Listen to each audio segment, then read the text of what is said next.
Bismillahirrahmanirrahim. Assalamualaikum warahmatullahi wabarakatuh. Kami dari kelompok 1 ingin menjelaskan materi kami tentang relasi manusia dengan lingkungan, yang terdiri dari saya Ahmad Supriyandi sebagai moderator pada hari ini. Saya Sarah Diva. Di sini saya akan menjelaskan materi tentang pengertian manusia dan lingkungan. Saya Jika Rifa. Di sini saya akan menyampaikan materi tentang hakikat dan makna lingkungan. Saya Atina Fadihaya sebagai pemateri dengan tema arti penting lingkungan bagi manusia. Saya Febianisa. Di sini saya akan menjelaskan materi tentang bentuk-bentuk lingkungan. Halina yang akan jadi pemateri ayat yang membahas relasi manusia dengan lingkungan. Apa yang dimaksud dengan manusia dan lingkungan? Jadi, manusia adalah makhluk hidup ciptaan Tuhan dengan segala fungsi dan potensi yang tunduk kepada aturan hukum alam, yang mengalami kelahiran, pertumbuhan, perkembangan, mati, dan seterusnya, serta terkait berinteraksi dengan alam dan lingkungannya dengan sebuah hubungan timbal balik, baik itu positif maupun negatif. Penggolongan manusia berdasarkan jenis kelamin itu ada 2, yaitu perempuan dan laki-laki. Penggolongan lainnya berdasarkan usia mulai dari janin, bayi, balita, anak-anak, remaja, akil balik, pemuda, pemudi, dewasa, dan orang tua. Pengertian selanjutnya yaitu tentang lingkungan. Lingkungan adalah suatu media di mana makhluk hidup tinggal, mencari penghidupannya dan memiliki karakter serta fungsi yang khas yang mana terkait secara timbal balik dengan keberadaan makhluk hidup yang menempatinya. Pada suatu lingkungan terdapat 2 komponen penting pembentukannya, yaitu komponen biotik dan abiotik. Komponen biotik pada lingkungan mencakup makhluk hidup, yakni hewan, manusia, tumbuhan, jamur, dan benda hidup lainnya. Sedangkan komponen abiotik adalah benda mati yang bermanfaat bagi kelangsungan hidup manusia di sebuah lingkungan, cakupi tanah, air, api, batu, dan lain sebagainya. Bagaimana hakikat dan makna lingkungan itu? Manusia hidup pasti mempunyai hubungan dengan lingkungan hidupnya. Pada mulanya, manusia mencoba mengenal lingkungan hidupnya, kemudian barulah manusia berusaha menyesuaikan dirinya. Lebih dari itu, manusia telah berusaha pula mengubah lingkungan hidupnya demi kebutuhan dan kesejahteraan. Pada hakikatnya, manusia dan lingkungan sangat berhubungan erat. Manusia tidak mampu memenuhi kebutuhannya apabila tidak ada lingkungan. Menurut pasal 1 Undang-Undang Nomor 23 Tahun 1997 tentang pengelolaan lingkungan hidup dinyatakan bahwa lingkungan adalah kesatuan semua benda, daya, keadaan, dan makhluk hidup, termasuk manusia, dan perilakunya yang mempengaruhi kelangsungan perkehidupan dan kesejahteraan manusia serta makhluk hidup lainnya. Apakah arti penting lingkungan bagi manusia? Jadi, arti penting lingkungan bagi manusia yakni yang pertama, lingkungan sebagai tempat hidup manusia. Manusia hidup, berada, dan berkembang di atas bumi sebagai lingkungan. Yang kedua, lingkungan sebagai sumber-sumber penghidupan manusia. Yang ketiga, lingkungan mempengaruhi karakter, sifat, dan perilaku manusia yang mendalaminya. Yang keempat, lingkungan memberi tantangan bagi kemajuan peradaban manusia. Yang kelima, manusia memperbaiki, mengubah, bahkan menciptakan lingkungan untuk kebutuhan dan kebahagiaan hidup. Lalu, bagaimana sih bentuk-bentuk lingkungan itu? Lingkungan itu terdapat menjadi 2, yaitu lingkungan fisik dan lingkungan non-fisik. Lingkungan fisik adalah lingkungan alam dan lingkungan buatan manusia seperti air, tanah, udara, tanaman, dan hewan. Lingkungan non-fisik adalah lingkungan sosial budaya di mana manusia itu berada. Ada 2 contoh lingkungan non-fisik. Yang pertama, lingkungan sehat. Lingkungan yang sehat adalah lingkungan yang bersih seperti udara yang bersih dan segar, air yang bersih, tanah yang bersih, dan sebagainya. Lingkungan yang tidak sehat adalah lingkungan yang tidak memenuhi standar kesehatan seperti mengandung asap dan debu, air yang kotor, dan juga sampah yang berserakan. Bagaimana relasi manusia dengan lingkungan? Jadi, hubungan manusia dengan lingkungan pasti memiliki pengaruh negatif maupun pengaruh positif. Contoh halnya pembuangan sampah di sungai.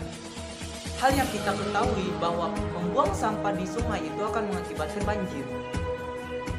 Karena ketika sampah di sungai itu sangat banyak yang mengakibatkan air sungai meluap dan ditambah juga dengan curah hujan yang sangat tinggi atau sangat deras. Jadi akan mengakibatkan banjir. Nah, apa sih yang harus kita lakukan?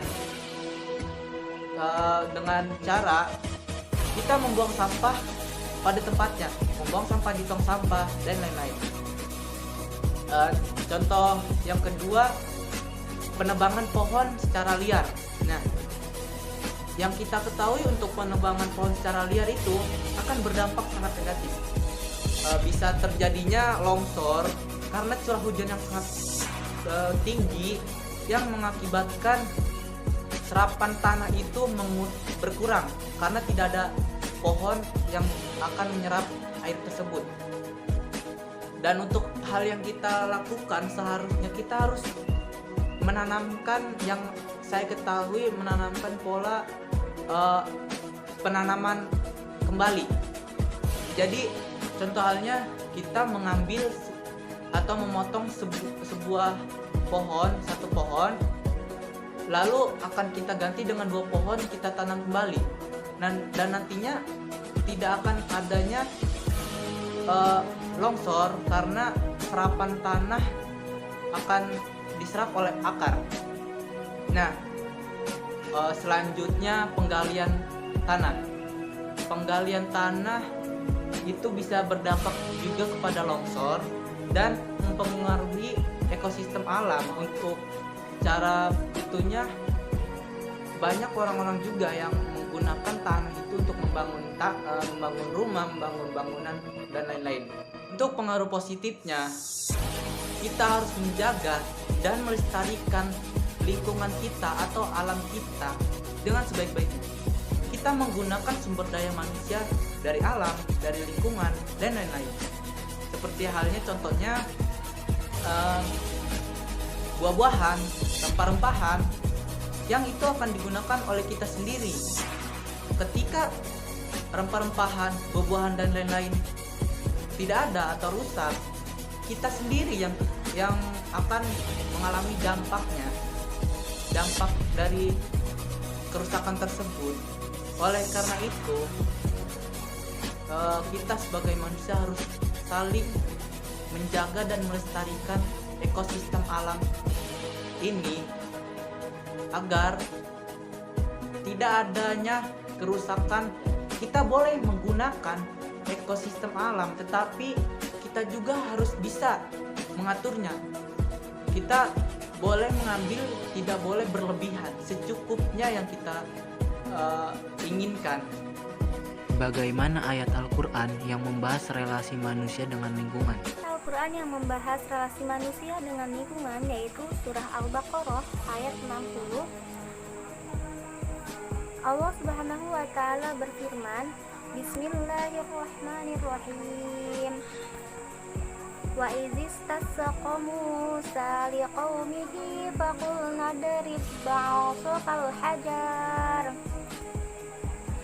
فانفجرت منه 12 عينا قد علم كل أناس مشربيهم كلوا واشربوا من رزق الله ولا تعثوا في الأرض مفسدين, yang artinya, dan ingatlah ketika Musa memohon air untuk kaumnya, lalu kami berfirman, pukullah batu itu dengan tongkatmu, maka mancarlah darinya 12 mata air.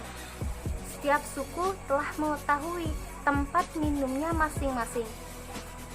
Makan dan minumlah dari rezeki yang diberikan Allah, dan janganlah kamu melakukan kejahatan di bumi ini dengan berbuat kerusakan. Al-Quran Surah Al-Baqarah ayat 60. Surah Al-Baqarah ayat 60 ini menekankan bahwa Allah memberikan rezeki kepada semua manusia dan melarang manusia untuk berbuat kerusakan di bumi ini. Cara mendapatkan rezeki itu juga harus dengan cara yang baik, bukan dengan cara yang tidak pantas dan bukan cara yang tidak diridhoi Allah Subhanahu wa taala. Dan tidak berbuat kerusakan artinya tidak membuat lingkungan rusak dan harus memeliharanya dengan baik sebagaimana yang seharusnya dilakukan untuk menjaga lingkungan. Mungkin hanya sekian dari kelompok kami. Mohon maaf jika ada kata yang disengaja maupun yang tidak disengaja. Kami mohon maaf. Wallahu muwaffiq ila aqwamit thoriq. Wassalamualaikum warahmatullahi wabarakatuh.